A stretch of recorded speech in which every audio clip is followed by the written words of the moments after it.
시작. 내가 보니 바다에서 한 짐승이 나오는데 뿔이 여리요 머리가 일곱이라 그 뿔에는 열 왕관이 있고 그 머리들에는 신성 모독하는 이름들이 있더라. 내가 본 짐승은 표범과 비슷하고 그 발은 곰의 발 같고 그 입은 사자의 입 같은데 용이 자기의 능력과 보좌와 큰 권세를 그에게 주었더라. 그의 머리 하나가 상하여 죽게 된 것 같더니 그 죽게 되었던 상처가 나음에 온 땅이 놀랍게 여겨 짐승을 따르고. 아멘. 자, 오늘 말씀은 저희가 지난 4주 동안 7대 짐승 하는 것을 마무리하면서 적그리스도에 대한 짐승도 있지만 우리 오늘 6번째 로마를 함께 상고하면서 지금 성령의 불을 받자라는 테마가 사랑제일교회뿐 아니라 열방제자교회, 정말 대한민국 깨어있는 교회들의 가장 주된 테마예요. 그래서 어떻게 하면 우리가 성령의 불을 받을 수 있는지 이 시간에 함께 상고하도록 하겠습니다. 아멘. 성령 불을 받아야 싸우지 않습니다. 할렐루야. 오늘 늦으면서 살짝 전에도 내가 한판 붙으려고 했는데 죽고 있는데 오다가 커피집을 잠깐 들렸어요. 근데 20분 늦게 된 거예요, 내비가. 그래서 전도사님 옆에서 커피 한 잔 샀다가 막 이러면서 근데 성령의 불을 받으니까 온순하게 하야하면서 왔습니다. 할렐루야. 아멘. 이래서 성령의 불을 받아야 될 줄 믿으십니까? 아멘. 아멘. 자, 그래서 저희가 이제 7대 짐승에 대한 말씀을 상고하고 있는데 자, 우리 1번부터 7번까지 한번 합심으로 불러볼까요? 첫 번째 에구, 그 다음 아수르, 바벨론, 페르시아, 헬라, 로마, 적그리스도. 아멘. 계속 반복을 하니까 이제 다 외우셨나봐요. 그래서 애국, 아수르, 바벨론, 페르시아, 헬라, 그다음에 오늘 상고할 말씀은 바로 로마입니다. 로마 시대 때는 어떤 시대냐? 사실 헬라 때에는 400년 동안 성경이 기록이 되어 있질 않아 있어요. 항상 성경이 기록되어 있는 걸 보면 성령이 역사할 때 성경이 기록되기 시작해요. 할렐루야. 그러니까 이 400년 동안은 어떻게 보면 침체기라고도 볼 수가 있죠. 그런데 이 400년이 지나자 로마의 시대 때 어떤 일이 일어나냐면 로마의 때에 이제 예수님께서 태어나시죠. 그렇죠? 이때 예수님께서 태어나시고 예수님보다 6개월 전에 세례 요한이 태어나요. 그래서 예수님이 33년 동안 30년은 그냥 목수의 아들로 사시고 마지막 3년 동안은 사역을 하세요. 크게 5가지의 사역을 합니다. 첫째, 병고침. 두 번째, 전도. 셋째, 가르침. 넷째, 기적을 행하심. 다섯째, 문제를 해결하심. 아멘. 그래서 누구든지 그리스도를 내 안에 모시는 사람은 이 5가지의 모든 것을 누릴 수가 있는 거예요. 할렐루야. 아멘. 문제가 있나요? 누구를 찾아야 되죠? 예수님을 찾아야 돼요. 할렐루야. 그 사이에 누구를 하나님께서 쓰시냐? 부모를, 가정 안에서는 부모를 사용하시고 교회에서는 목사님을 사용하시고 국가에서는 또 영적인 지도자, 그냥 지도자가 아니라 영적으로 깨어있는 지도자를 사용하신다는 거예요. 할렐루야. 아멘. 그래서 예수님께서 이렇게 사역하시다가 이제 누구를 찾아가시냐? 예수님께서 일을 하실 때 혼자서 충분히 하실 수 있지만 예수님은 우리를 통하여 또 영광을 받으시길 원해요. 그래서 12 제자를 선택하십니다. 근데 중요한 건 뭐냐? 이 12 제자의 배경이 다 출신이 지금 한둘 빼고는 다 갈릴리였어요. 갈릴리의 대부분은 어부였고요. 또 그중 몇은 세리였어요. 어부는요 가장 비천한 직업이에요. 어부는요 배운 것도 별로 없어요. 자, 여기서 대학 나왔다 하시는 분, 고등학교 나왔다 하시는 분, 학교 좀 다 나오셨던 분 손 들어주시죠? 그쵸. 우리 다 공부를 했죠. 근데 이들은 공부도 별로 해오지도 못하고 또 세리 같은 경우에는 어떻게 보면 유태인들에게 있어 가장 조금 더러운 직업이었어요. 되게 못된 직업, 못난 사람들, 이기적인 사람들.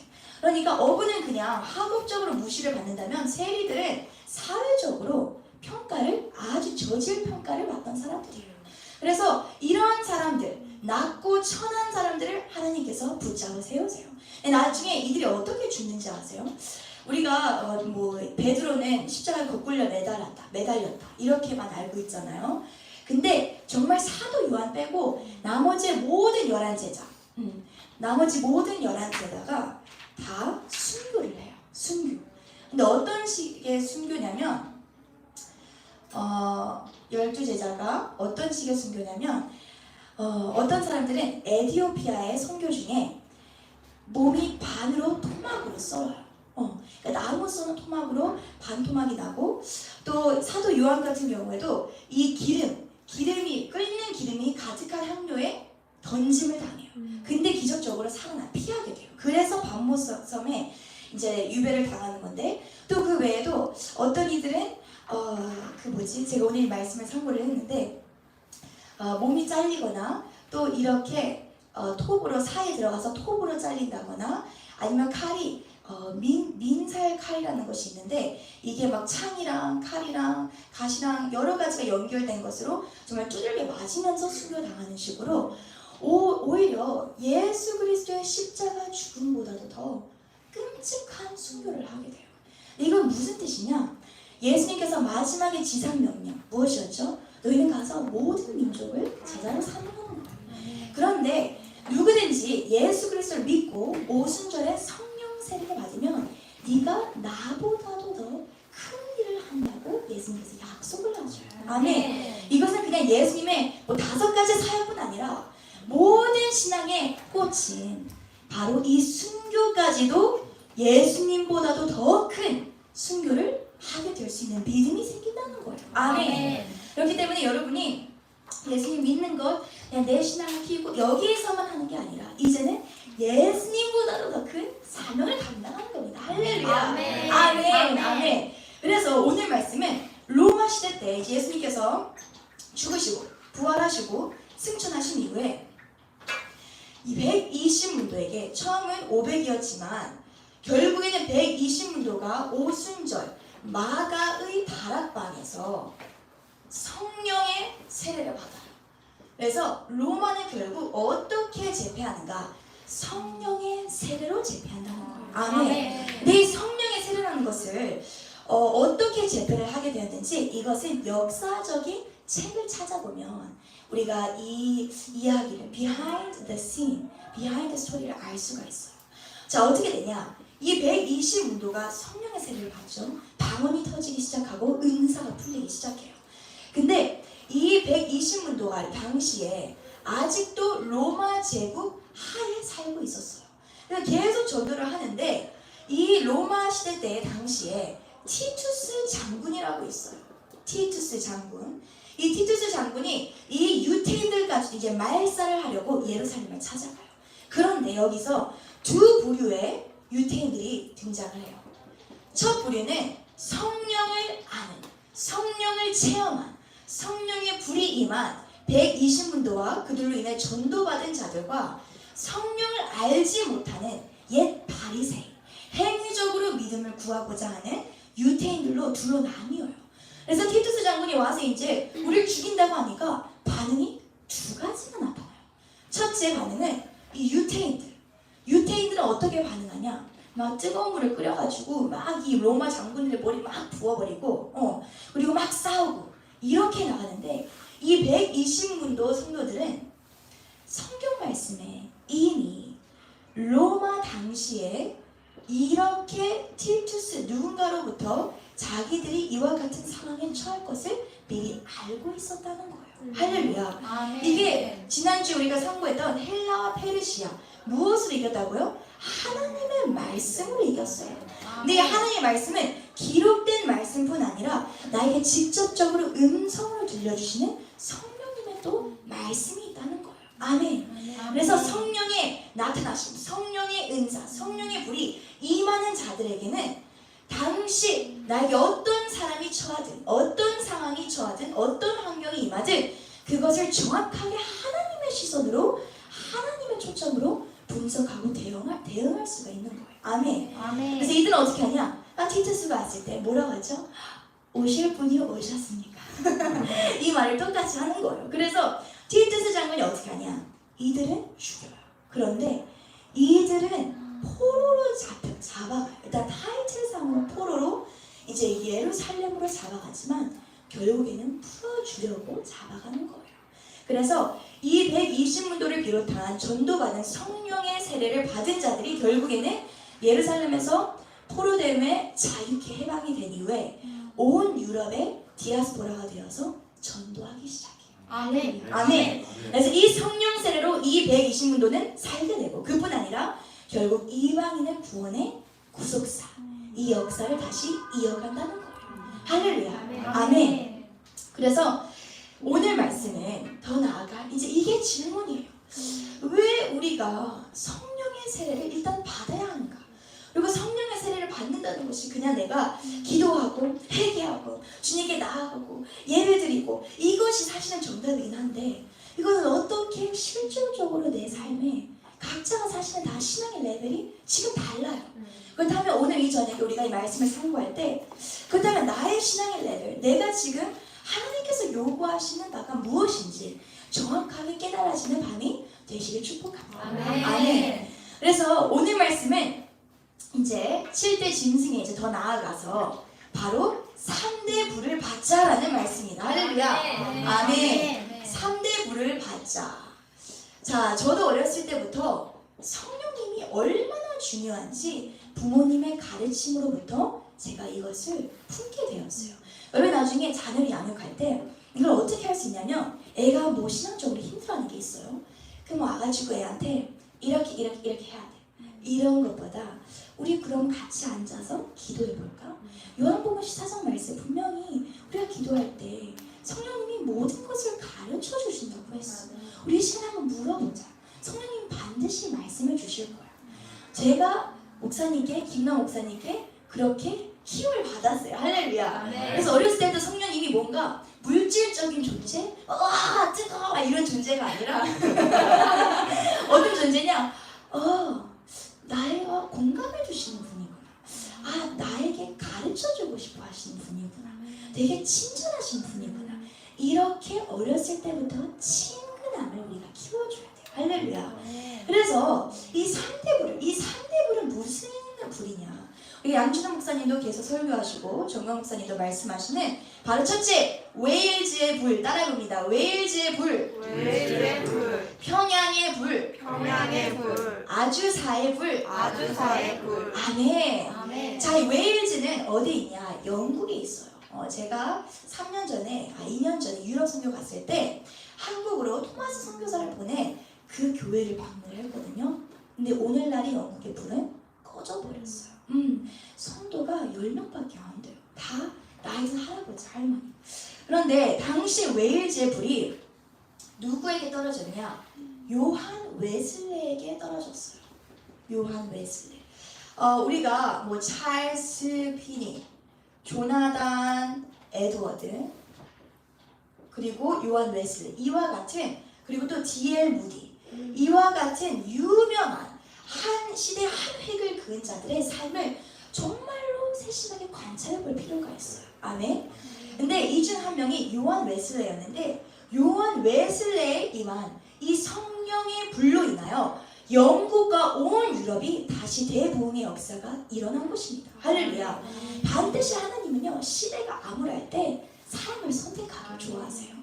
사람을 선택할 때 성령을 부으시고 성령을 부으시는데 반드시 이 불에는요 하나님의 의도가 있는 거예요. 목적이 있는 거예요.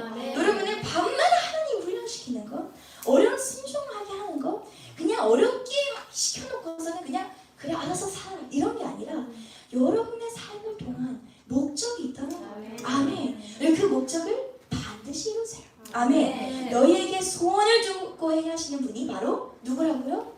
하나님이십니다. 아멘. 하나님은 절대로 여러분을 포기하지 않으세요. 그래서 요한 웨슬레가 또 누구를 데리고 사역을 했냐? 대학부 청년 몇을 데리고 부흥회를 시작해요. 그래서 요한 웨슬레를 통해 웨일즈, 영국의 부흥이 일어나고 평양에도 불이 일어나고 이 불이 결국에는 오늘의 200만의 성도를 만든 거예요. 아멘. 여러분 한 사람이 오늘 이 시대에 부를 받으면 앞으로 여러분의 후세대, 뒷세대, 다음 세대들이 정말 1200만 능가는 3만 안 되죠. 3천만, 5천만, 10만 어마어마하게 일어날 줄 확신하시길 축복합니다. 아멘. 세 번째가 무엇이냐? 이거는 바로 미국 캘리포니아의 아주사의 불이에요. 그래서 우리가 크게 3대 불을 받자 하면 웨일즈, 평양, 아주사를 의미해요. 그런데 이것은 단지 오늘날의 근현대사에만 일어나는 3대 불이 아니라 성경에서도 성령의 불이 나타나 있어요. 첫 번째 불은 무엇이냐? 바로 아벨의 불이에요. 아벨의 불에 대한 창세기 말씀을 보면 아벨이 무엇을 들고 나갔을 때 성령의 불이 임하는가? 첫 양, 그쵸? 새끼 양. 그 다음에 두 번째는 그 양의 기름으로 나와요. 결국 무슨 뜻이냐? 이 둘 다 예수 그리스도의 죽음으로 나갔다는 거예요. 아멘.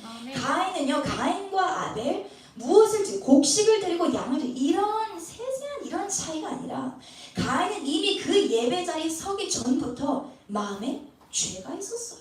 시기, 질투의 죄. 우리가 지난번 중고등부 예배 때 자세의 죄라는 것을 함께 상고했죠. 네. 이 다윗이 두 가지의 죄를 지어요. 간음죄와 살인죄. 근데 이 간음과 살인의 죄를 물론 다윗이 악하기 때문에 우리 안에는 인간의 본성이 악해요. 누구나 다 악해요. 성령이 말씀 읽고 예배 드리고 찬양하지 않으면 우리 모두는 악할 수밖에 없어요. 그런데 중요한 건 무엇이냐? 하나님이 왜 이 본성을 또 허락하신가? 다윗 안에 있는 이 자세의 죄, 보이지 않는 포만감의 죄를 폭로하길 원하셨기 때문에 이 죄를 허락하셨다고 했어요. 할렐루야, 아멘. 그렇기 때문에 하나님이 다윗이 헤브론에서 7년 동안 왕 노릇을 한 다음에 예루살렘 오니까 포만감이 들어요. 어떤 현상이 일어나죠? 전쟁 치르지 않아요. 전쟁 치르지 않고 보니까 바깥에 레이크 호스에서 아리따운 샤워를 하고 있는 거예요. 진짜 변태 아니에요, 진짜. 근데 내가 다윗이었으면 또 이렇게 했을 것 같기는 해요, 사실. 저는 인간인지라. 근데 다윗의 이 포만감, 하나님은 이게 중요한 게 아니라 다윗을 향한 하나님의 사명이 있는데 벌써 이 자세의 죄가 있는 거예요. 할렐루야. 그래서 이것을 만약에 하나님께서 바로 벌하면 이스라엘 백성이 분명히 그럴 거예요. 하나님, 다윗 왕은 너무 신실하고 하나님 맨날 찬양하고 열심히 주의를 감당하는데 어떻게 다윗 왕을 칠 수가 있어요? 실험될 수가 있어요. 그래서 하나님은 무엇을 하냐? 다윗의 죄로 인해 다윗이 지을 죄들을 허락을 하세요. 그래서 이 죄로 말미암아 다윗을 벌하세요. 이 벌이 뭐냐? 첫 번째 아들이 죽어요. 그리고 나서 하나님께서 세 가지 옵션을 주세요. 너 이스라엘 백성이 전염병으로 인해 죽을래? 전쟁으로 인해 죽을래? 아니면 곡식이 망해서 죽을래? 뭐 이런 식으로 이제 세 가지 옵션을 줘서 결국 이스라엘 백성 모두가 같이 그 처벌을 받게 돼요. 그래서 이 사건은 어떻게 보면 다윗이 한평생을 쭉 주님 위에 살다가 큰 사건, 바로 이런 무너지는 사건이 생기죠. 그런데 이것은 절대로 주님의 눈에는 망함의 무너짐이 아니에요. 포만감의 죄를 철저히 나단 선지자가 말했을 때 분명히 말해요. 네가 바로 그 부자다. 그 양, 새끼 양을 죽인 그 부자가 바로 너다. 라고 정말 직설적으로 말할 때 다윗은 뭐예요? 무릎 꿇고 회개하고 금식 바로 들어가요. 철저하게 회개를 해요. 이게 바로 중요해요. 사실 저도 언젠간 이런 날이 물론 올 수 있어요. 우리 모두가 연약하기 때문에. 근데 우리가 무너진다 할지라도 다윗처럼, 다윗이 위대한 이유가 뭐라고 했죠? 죄가 없어서 위대한 게 아니라 회개를 철저하게 했기 때문에 위대하다는 거예요. 할렐루야. 그래서 우리 모두가 우리는 예수 그리스도를 절대로 100% 닮을 수가 없어요. 인간이기 때문에. 아멘. 그렇기 때문에 오늘 여러분이 반드시 이 말씀, 언젠간 여러분의 삶 가운데 이런 말씀이 기억이 날 때 반드시 다시 서시길 축복합니다. 아멘. 그래서 이와 같은 이제 사건이 등장을 하는데 아벨의 불에도 마찬가지. 아벨은 무슨 불이냐? 다윗과 같이 아벨의 마음에는 죽음이 있었어요. 예수 그리스도의 죽음, 내 자세 죄를 죽이고 내 안에 지정이를 죽이고 모든 나의 생각과 감정과 뜻을 주님 앞에 바쳤다는 거예요. 할렐루야. 아멘. 그래서 아벨의 제단에는 불이 임합니다. 할렐루야. 두 번째는 누구의 불이냐? 바로 아브라함의 불이에요. 자, 아브라함의 불은요, 창세기 말씀을 보면 쪼개진 고기 사이로 하나님의 불이 지나가세요. 역시 우리의 지정이가 쪼개져야 된다는 거예요. 아멘. 사실 지정이 진짜 올 한 해 테마가 지정이라고 해도 과언이 아닐 정도인데 여기 반드시 하나님의 복음의 원리가 있어요. 아멘.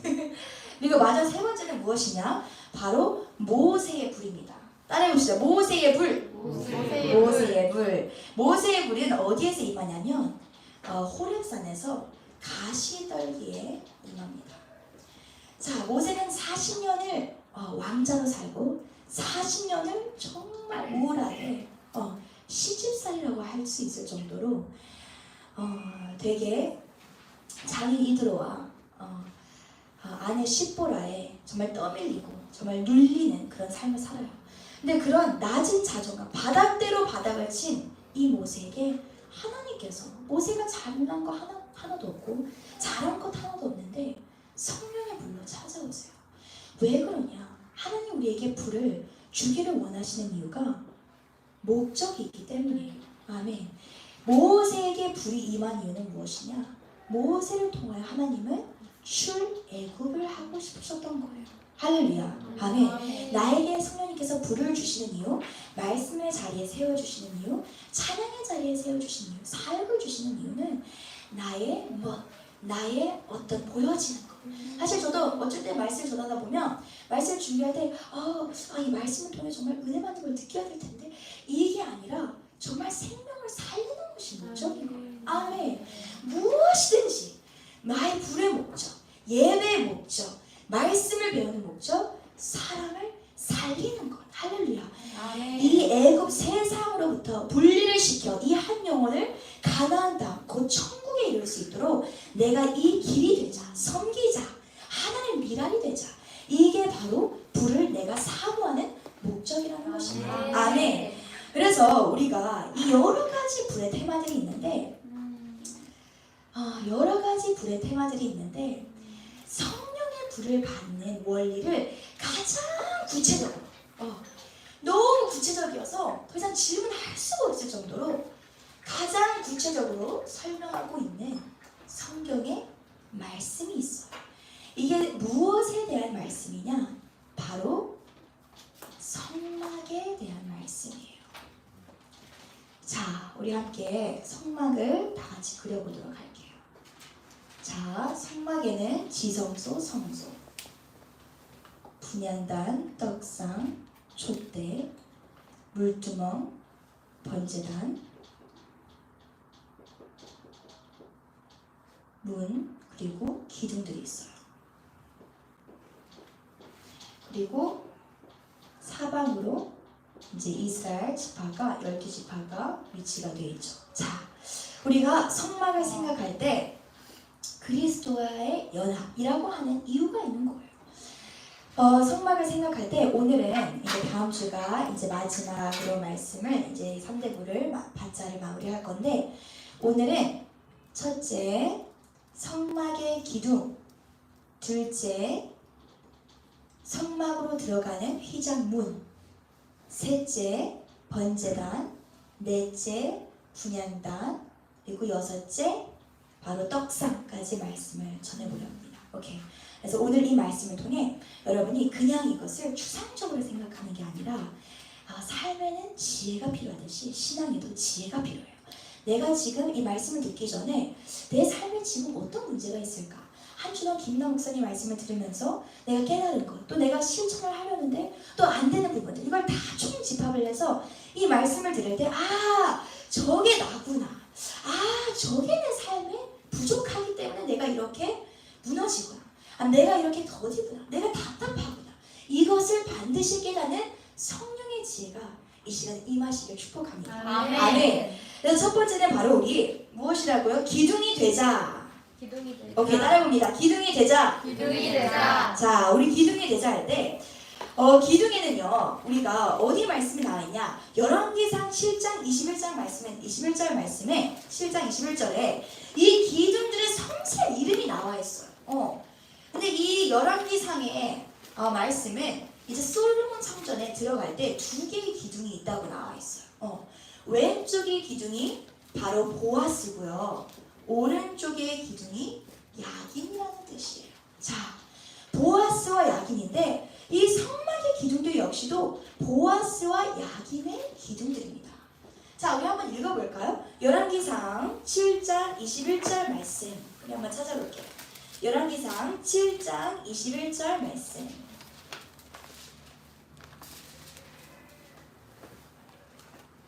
자, 합심으로 한번 읽어보겠습니다. 왕상 7장 21절 말씀.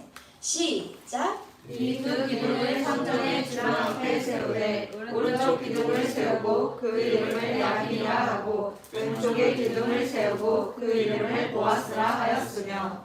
아멘. 자, 야긴이라는 뜻은 그가 세우리라 하라는 뜻이에요. 우리 다 같이 한번 적어볼게요. 그가 세우리라. 아멘. 보아스는 그에게 능력이 있다.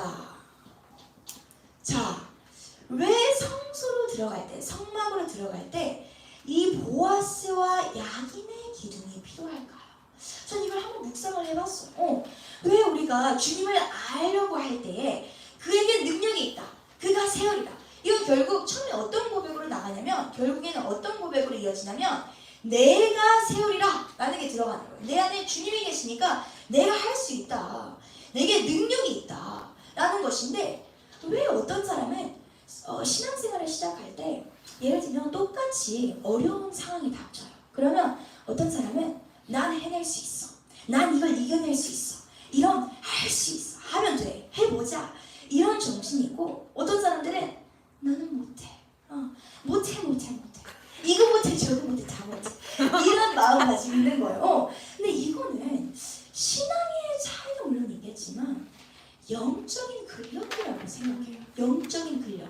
우리가 모두 다 하나님을 똑같이 믿지만 어떤 사람은 영적인 근력이 아주 탄탄해요. 그냥 헬스장 갓 나온 줄 아주 탄탄해요. 우리 전해동 전도사님처럼 미식 축구하는 그런 탄탄함이 있어요. 어떤 사람은 저처럼 비실비실거려요. 그런데 영적인 근력은 육적인 게 아니라 영적인 거죠. 근데 영적인 근력은 어디서 나올까? 제가 제 삶을 한번 묵상을 해봤어요.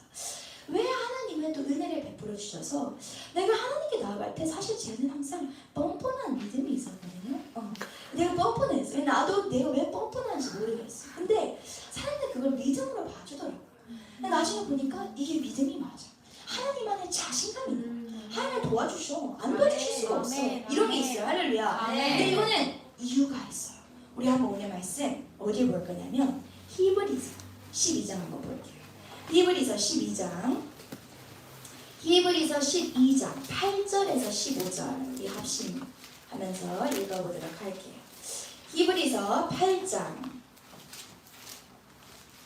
12장이네요. 죄송해요. 히브리서 12장 8절에서 15절입니다.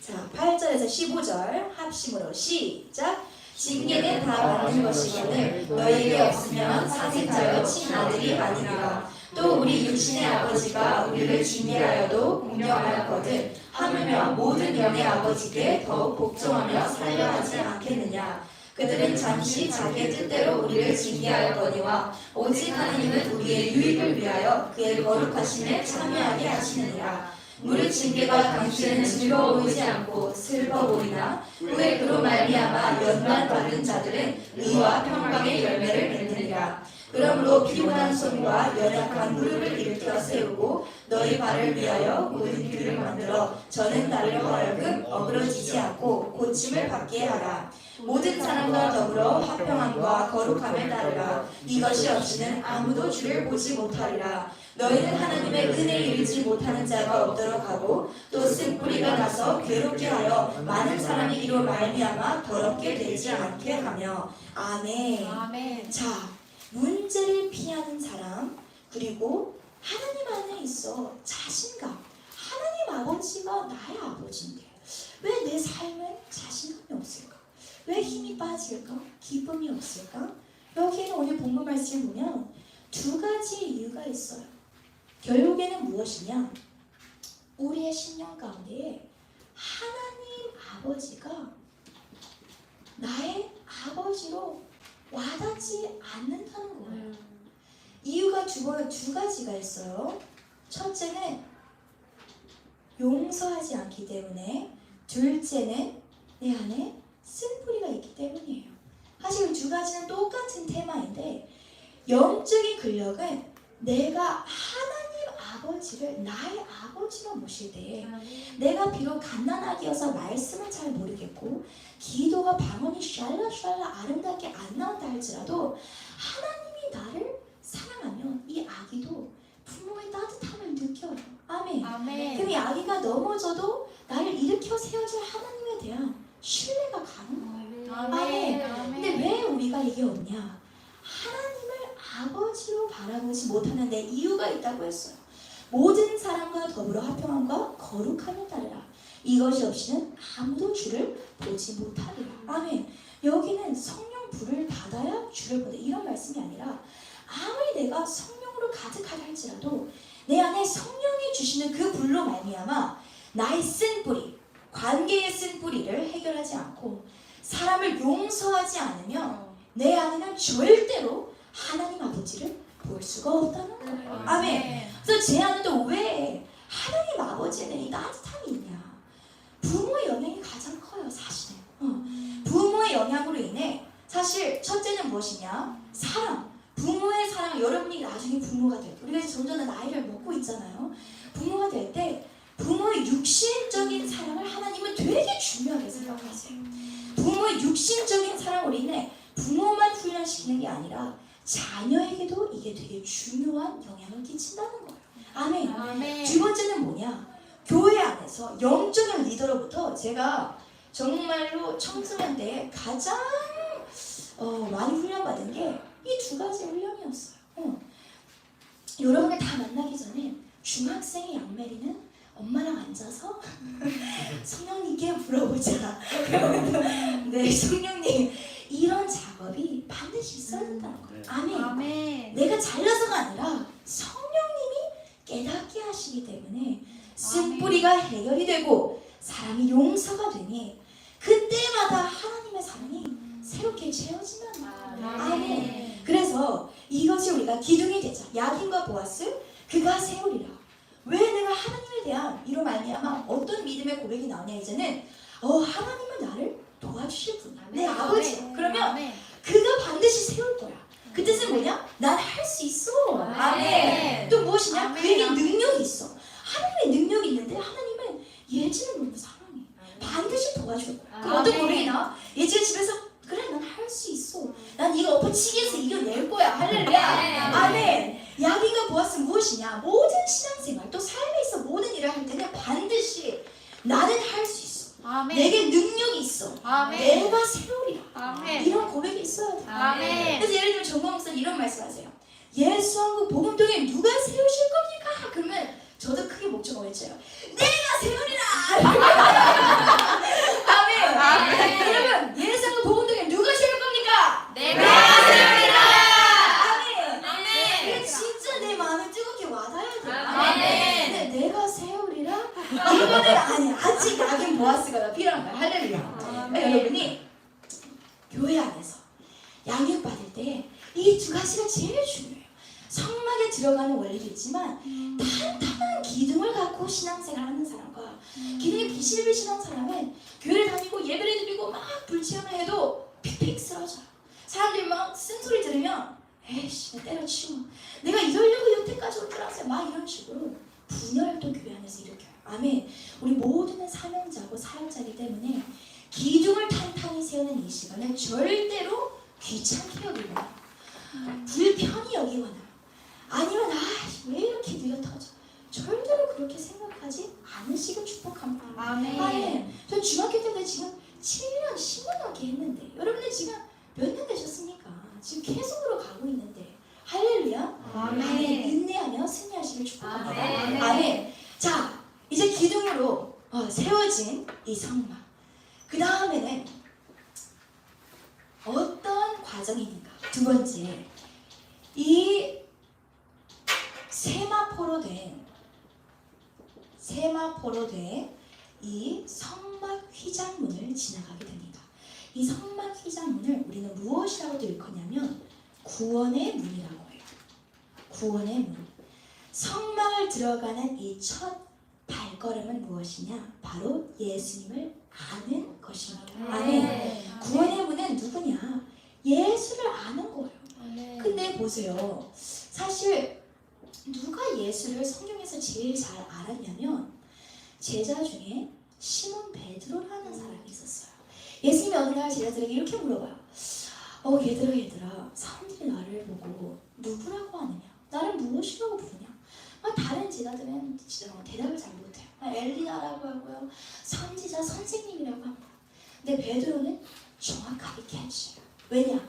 상황이 있거든요. 캐치하면 뭐라고 하냐?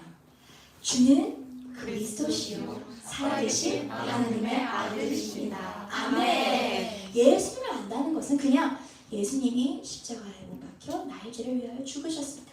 이거는 너무 too simple이에요. 물론 복음은 심플하지만 우리가 이제는 정말 이 성막, 오늘날의 성막은 바로 나예요. 내 이름이 들어가는 거, 형은 이렇게 들어가는 거예요. 근데 성령의 불이 임하려면 이 성막이 내 심령 가운데 지어져야 돼요. 근데 지어지는 이 구원의 문의 첫 단계가 뭐라고요? 예수를 아는 것인데 예수는 누구인가? 우리 요한복음 1장 한번 읽어볼게요. 요한복음 1장 1절에서 3절 말씀 합심으로 읽어볼게요. 요한복음 1장 1절에서 3절 말씀 합심 읽겠습니다.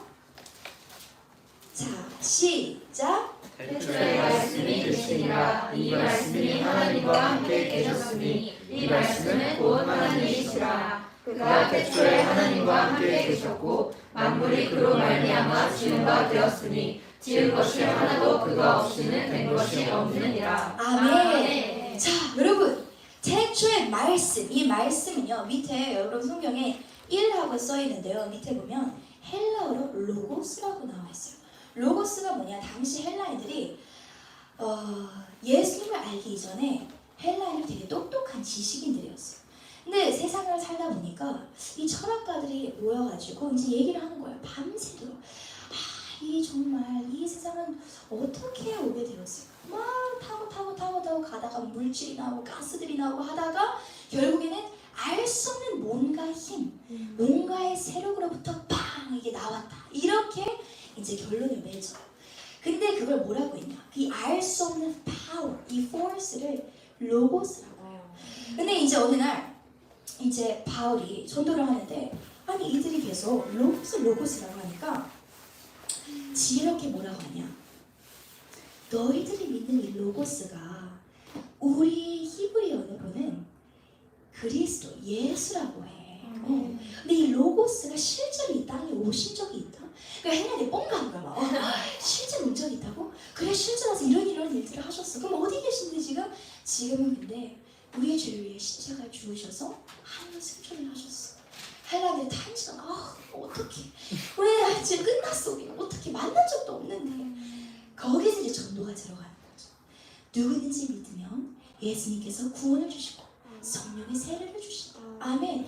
그래서 많은 헬라인들이 주께도 돌아와요. 할렐루야. 아멘. 그래서 로고스 말씀은 태초에 누가 계시니라?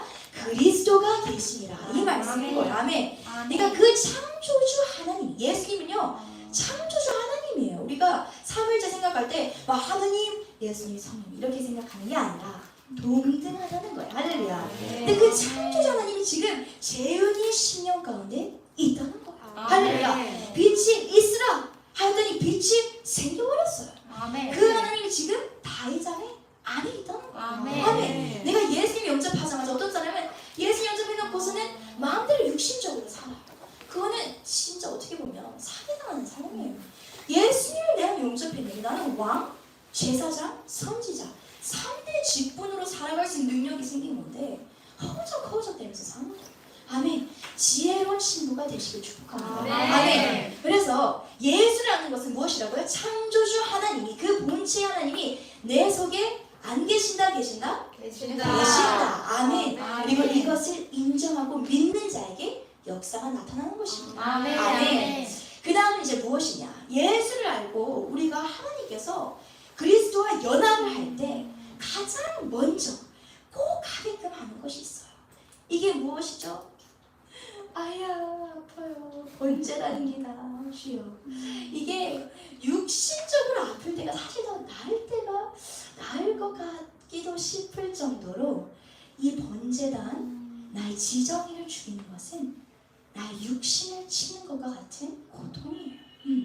그래서 이 지정의를 우리가 생각을 할 때 가장 대표적인 말씀이 고린도후서 4장 11절 말씀이에요. 살아있는 자가 날마다 예수 그리스도의 죽음을 내 몸에 짊어지면 내 육체에 또 무엇이 나타나게끔 한다고요? 생명이 나타나게끔 한다는 거예요. 우리가 삶의 부활을 하고 싶잖아요. 예를 들어 내가 공부를 할 때 부활하고 싶어. 무슨 뜻이냐? 공부 잘하고 싶다는 거거든요. 내가 무슨 일을 할 때 좀 창조적으로 일이 팍팍 잘 됐으면 좋겠어. 성공하고 싶어. 주님의 일을, 사역을 정말 놀랍게 많은 영혼들을 살리고 싶어요. 부활을 체험하고 싶다면 반드시 필요 조건 죽어야 돼요.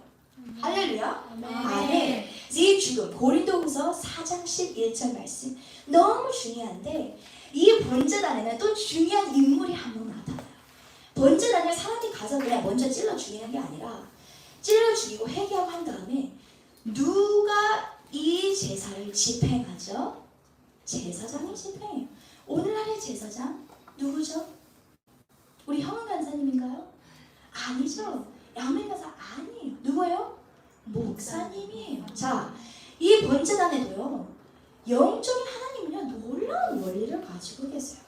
하나님이 우리가 너무 막 산만하니까 영적으로 너무 제가 사실 제 모습 볼 때도 산만해 보이는 게 한두 번이 아니거든요. 근데 너무 산만하니까 하나님께서 목사님을 통하여 우리를 관리를 하세요. 그래서 이 번제단 때때로는 우리가 말씀과 기도를 통해 나에게 찔림을 주실 때도 있지만 대부분의 경우 우리가 정말로 영적으로 성숙해지기 전까지는 제사장을 통해 우리를 찌른다는 거예요. 근데 중요한 게 제사장의 의도가 중요해요. 제사장이 그냥 꼴 보기 싫다고 찔러 죽일까요? 절대 아니에요. 제사장의 목적은 뭐냐? 이 성도에게 성령의 불을 주고 싶은 거예요. 성령의 불이 가득했으면 원하는 거예요. 그렇기 때문에 찔러 죽일 때 가슴이 아플까요? 행복해 할까요? 행복해. 가슴이 아프지만 또 큰 부분에서는 그쵸, 큰 그림에서 행복한 거죠. 근데 우리가 항상 번제단을 생각할 때 이와 같은 영적인 권위를 거스르면 안 돼요. 하나님께서는 이 세상에 세 가지 직분, 권위를 주셨어요. 3대 권위를 주셨는데 바로 가정 안에서는 아까 전에 말했죠? 가장이고, 두 번째 교회에서는 목사님이고, 세 번째 나라에서는 국가 통치자예요. 그래서 하나님은 인간을 만들 때 이 3대 권위 속에 살게끔 만드셨어요. 아멘. 그래서 이와 같이 이제 번제단, 또 번제단을 생각할 때 그냥 나의 보여지는 죄뿐 아니라 자세의 죄, 아까 전에 다스렸던 그 자세의 죄까지도 깨닫는 것이 바로 번제단이에요. 그 이제 번제단을 거치고 그 다음에 이제 무엇이 나타나냐? 바로 이 물두멍이 나타나요. 자, 물두멍은요 성경 말씀을 보면 야고보서 1장 23절 보면 누구든지 말씀을 듣고 행하지 아니하면 그는 거울로 자기 생긴 얼굴을 보는 사람과 같도다라고 나와 있어요. 이 물두멍은 노쇠로 만들어졌기 때문에 이 물두멍에 만들어진 재질이 노쇠, 브라스로 만들어졌기 때문에 아주 반짝반짝거려요. 그러니까 거울과 같은 역할을 한다는 거예요. 그래서 이 물 가운데 비춰진 나의 모습과 또 이 노수인의 비춰진 모습을 통해 우리는 무엇을 깨닫냐? 우리가 주님 앞에 나아갈 때 지정의를 죽이고 회개를 하기 위해서는 반드시 나의 모습을 봐야 해요. 나의 모습이 비춰져야 돼요. 우리가 때때로 남의 모습만 열심히 볼 때가 있어요. 남의 저 사람은 저게 문제야. 근데 누가 더 문제예요? 그쵸. 나만 보면 돼. 내가 문제야.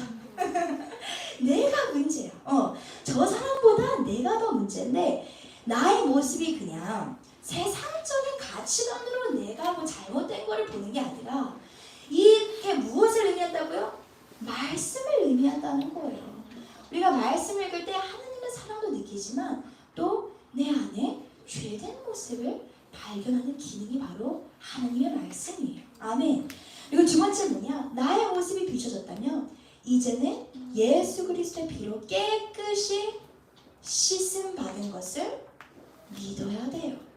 아멘. 많은 사람들은 피로 깨끗이 씻긴다는 것을 알아요.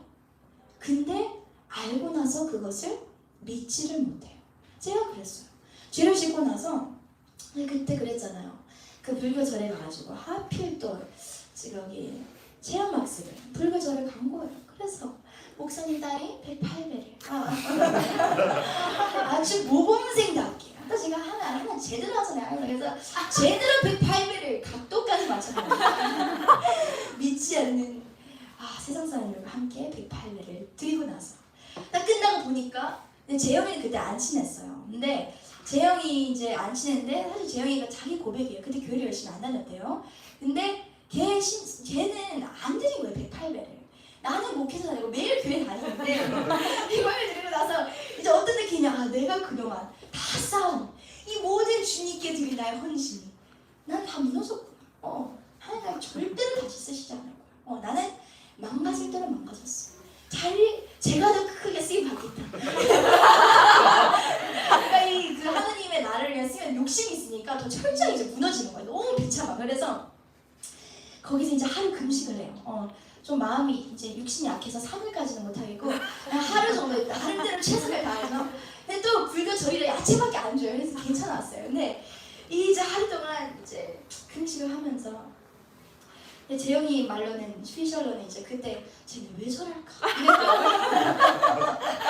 제가 그랬어요. 근데 이렇게 이제 회개를 하는데도 불교절을 갔다 오고 이제 교회를 오는데도 이게 머릿속에서 떠나지 않는 거예요. 그래서 3개월 동안 예배를 드리고 말씀을 드리고 어떤 걸 해도 예배를 드린다. 나는 쓰임 못 받겠구나. 난 끝났구나. 내가 왜 예배를 드리지? 나 이제 끝났는데? 나 이제 뭐 하면서 살지? 하나님은 나같이 더러운 사람 안 쓸 거야. 나는 10계명 중에 1계명을 어겼어. 첫 번째 계명을 어겼는데 날 다시 쓰기만 하실까? 이걸로 3개월 동안 제가 너무 초췌했어요. 그리고 3개월 동안에 새벽기도를 맨날 나갔어요. 하나님 붙잡으려고. 근데 마지막 날에 이제 뭐 마지막 날도 아니죠. 그냥 될 때까지 가보자 이거였는데 하나님께서 저의 그것도 교만이었죠. 행위로 다시 믿음을 얻으려는 것, 구원을 얻으려는 것. 근데 그것을 깨주신 말씀이 이사야서 1장 14절 말씀. 너희의 죄가 주홍같이 붉을지라도 눈과 같이 희게 하리라. 진홍같이 붉을지라도 양털같이 희게 하리라. 아멘. 그걸 딱 말씀 주시는데 와, 내가 이 죄의 묶임으로부터 해방될 수 있는 유일한 방법은 그리스도의 보혈에 대한 말씀을 믿는 것밖에 없거든요. 아멘. 그것이 처음으로 제가 고3 때 그걸 깨달았어요. 근데 그 깨달음이 저를 살린 거예요. 아멘. 그러니까 하나님이 죄도 허락한 게 다 이거 똑같아요. 내 안에 자세죄가 있었어요. 나의 행위로 구원을 얻으려는 정말 교만 덩어리였던 거죠. 그러니까 하나님이 그것을 108배 그 절을 통해 저의 모든 것을 폭로케 하시고 어떻게 보면 바닥을 내 신앙에 치면서까지 하나님은 그걸 허락하시는 선한 의도가 있다는 거예요. 아멘. 그래서 반드시 두 번째 우리가 해결할 때 중요한 게 뭐냐? 믿어야 돼요. 예수님께서 정말 우리가 믿지 않을 때 예수님 얼마나 답답하시고 애통하는지 아세요? 내가 너에게 이미 약속을 했는데 피를 이미 다 씻겨줬는데 그냥 계속 그냥 피 번복하는 또 피 번복을 하는 거예요. 우린 절대로 미련한 자가 아니라 지혜로운 신부가 되어야 될 줄 믿습니다. 아멘. 예수 그리스도의 말씀을 의지하는 자는 겸손한 자예요. 아멘. 여러분은 모든 교만을 이 시간에 완전 꺾어버리시고 오직 나에게는 그리스도의 보혈만 의지하겠다. 할렐루야. 아멘. 이것이 반드시 깨달아지는 오늘 저녁이 되시길 축복합니다. 아멘. 아멘. 자, 그 다음에 이제 드디어 우리가 물두멍을 지나 이제 오늘 말씀을 마무리하고자 하는데요. 바로 떡상으로 우리가 이제 성소 안에 들어갑니다. 자, 이 떡상은요, 어떻게 생겼냐? 제가 몇 개월 전에 함께 상고를 했는데, 떡상에는 이제 6개의 떡이 양쪽에 있고 중간에는 포도주가 있어요. 오늘날 우리가 이렇게 예수님을 기념하는 날을 무엇이라고 하죠? 예수님을 기념하는 이런 행위. 할렐루야, 아멘. 성찬식이라고 합니다. 자, 성찬식은 누구를 기념하는 것이라고요? 예수 그리스도를 기념하는 것이에요. 여기 요한복음 6장 53절 말씀, 우리 한번 또 같이 읽어봅시다. 요한복음 6장 53절 말씀. 요한복음 6장 53절 말씀. 53절부터 55절까지, 56절까지 읽겠습니다. 56절까지 시작. 예수께서 이르시되 내가 진실로 진실로 너희에게 이르노니 인자의 살을 먹지 아니하고 인자의 피를 마시지 아니하면 너희 속에 생명이 없느니라. 내 살을 먹고 내 피를 마시는 자는 영생을 가졌고 마지막 날에 내가 그를 다시 살리리니 내 살은 참된 양식이요 내 피는 참된 음료로다. 내 살을 먹고 내 피를 마시는 자는 내 안에 거하고 나도 그 안에 거하느니. 아멘. 자, 이 떡상을 보면 우리가 이 떡상, 이 떡이 총 12지파죠. 근데 사실 이 12지파에도 영적인 원리가 있어요. 지파마다 이름의 뜻이 있어요. 기쁨, 찬송, 적을 이김, 용서. 이런 의미들이 있는데 이 12지파에 주님과 연합을 통해 누리는 축복을 내가 내 삶 가운데 풍성히 누리려면 바로 성찬식의 의미를 알아야 돼요. 성찬에는요 엄청난 능력이 있어요. 우리가 너무 그냥 그동안 행위적으로만 해서 그냥 예수님의 사랑을 기념 이렇게만 생각하지만 성찬에는 능력이 있다는 거예요. 근데 이 성찬 하나만으로도 우리가 질병도 고침을 받을 수가 있고요, 문제가 해결이 될 수 있고요, 삶의 기적이 나타날 수가 있는데 왜 성찬에 내 삶의 능력이 나타나지 않을까? 이것은 왜 그러냐? 성찬의 의미를 알지 못하기 때문이에요. 우리 삶도 마찬가지예요. 내 삶을 향한 하나님의 의미를 모르기 때문에 내가 죄를 이길 수 있는 힘이 없는 거예요. 나를 향한 하나님의 뜻과 생각을 내가 말씀을 파고 예배하면서 계속 전진해 나가면서 받는다면 그 말씀이 나를 붙잡아 주어서 야긴과 보아스를 만드는 것인데, 결국 무엇이냐? 똑같이 성찬의 의미를 내가 모르기 때문에 성찬의 능력에 참여하지 못한다는 거예요. 그럼 이 성찬의 의미는 무엇인가? 이 성찬의 의미를 설명하는데 가장 좋은 예화가 있어요. 어떤 예화냐면, 옛날에 이제 겨울에 이제 이것은 그 정가원 목사님께서 옛날에 타고 내려온 그런 이야기예요. 이런데 옛날 6.25 전쟁 당시에 이제 북한에서 피난민으로 한 임산부가 도망을 와요. 근데 만장인 상태에 곧 출산을 할 때가 임박한 거예요. 그래서 막 달려오다가 이제 곧 출산을 할 때가 너무 느껴지고, 이게 뭐라고 하지? 터지는 양수가 터지니까 근처에 추운 겨울이에요. 추운 겨울인데 이제 무엇이냐? 그 다리 밑에 그냥 버려진 다리 밑에 그 구덩이에 이렇게 숨어 있어서 거기서 아이를 이제 출산하게 돼요. 근데 너무 추워. 막 11월, 12월 달이니까 엄마가 자기 옷을 다 벗어요. 이 아이를 다 옷으로 싸매요. 그리고 끝으로 자기의 벗은 몸으로 이 아기를 품은 상태로 꽁꽁 얼어 죽어요. 그래서 이제 그 6.25 전쟁 당시에 그때도 선교사님들이 계셨어요. 미국 선교사님들이. 선교사가 막 지나가다가 어디 다리 밑에 이상하게 보이는 거예요. 어떤 여인이 보여요. 당하니까 아기가 울고 있어. 그래서 이 아기를 건져내서 자기가 데려가 입양을 해서 양딸로 키우기 시작해요. 그래서 이제 아이가 크다 보니까 내 아버지는, 어머니는 눈이 파래. 근데 나는 검해. 생긴 게 너무 달라. 그래서 이제 청소년 청년 때가 되니까 물어보는 거예요. Father, Father, 아버지, 왜 저는 아빠가 다르게 생겼죠? 저의 출생에 대한 이야기를 해주세요. 그래서 아버지가 알겠어. 나를 그럼 따라오래요. 그래서 그때 그 다리를 데려갔는데 그 다리로 데려가다가 이제 그 주변에 있는 동네 이웃분한테 물어봐요. 여기 그때 죽었던 그 여인 혹시 어디에 있나요? 아, 저쪽 먼 산에 우리가 묻어줬어요. 저 무덤에 한번 가보세요. 그래서 딸을 데리고 무덤으로 데려가요. 그 딸에게 이렇게 말해요. 너희 엄마가 정말 그 추운 겨울날 너를 살리려고 옷가죽을 다 벗어서 너를 품에 안고 너를 안은 채 죽어서 지금 여기에 묻어있겠다.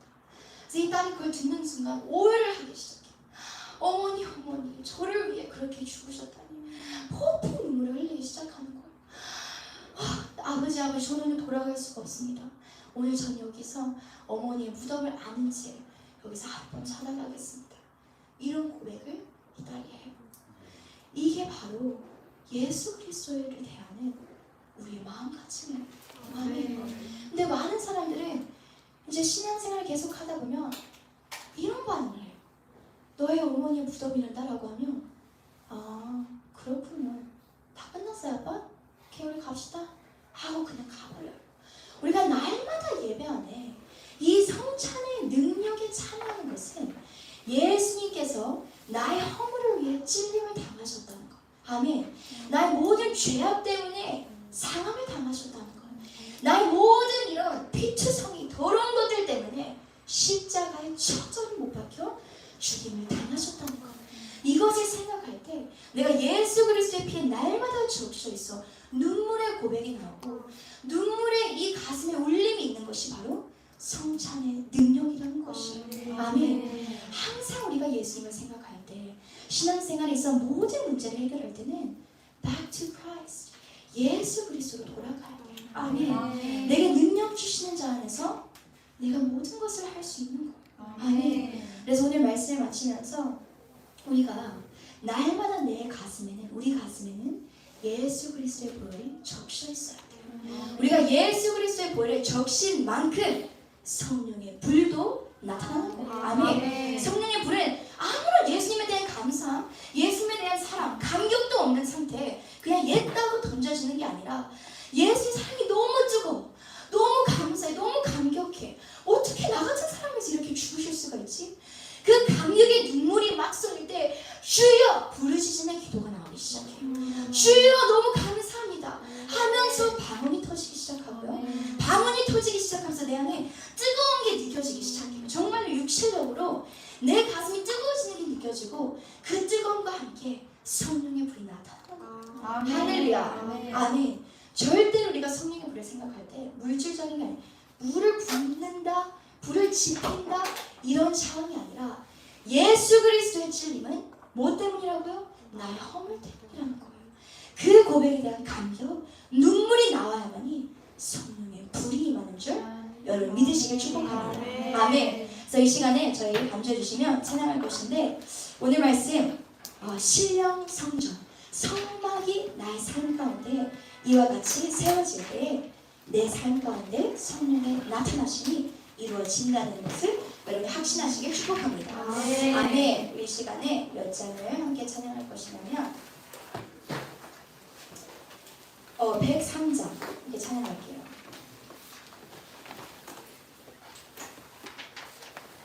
형제들 같이 찬양해 주세요.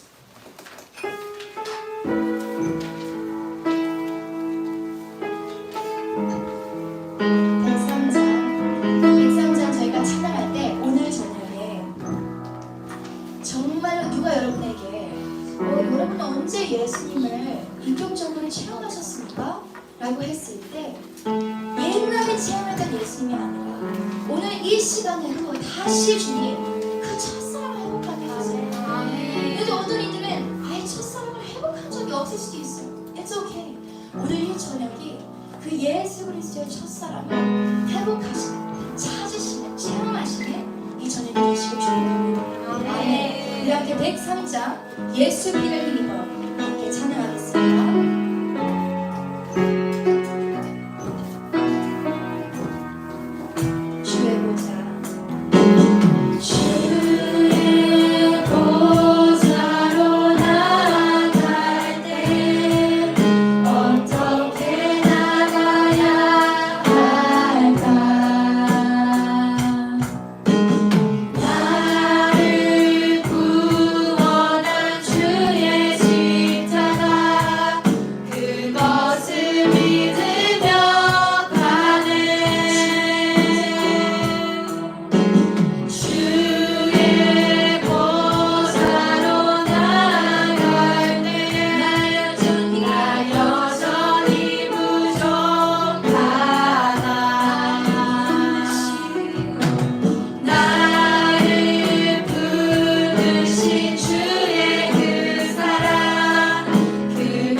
모든 악한 마귀 대적 원수의 것들은 나의 마음과 내 심령 속에서 다 떠나갈 주시옵소서.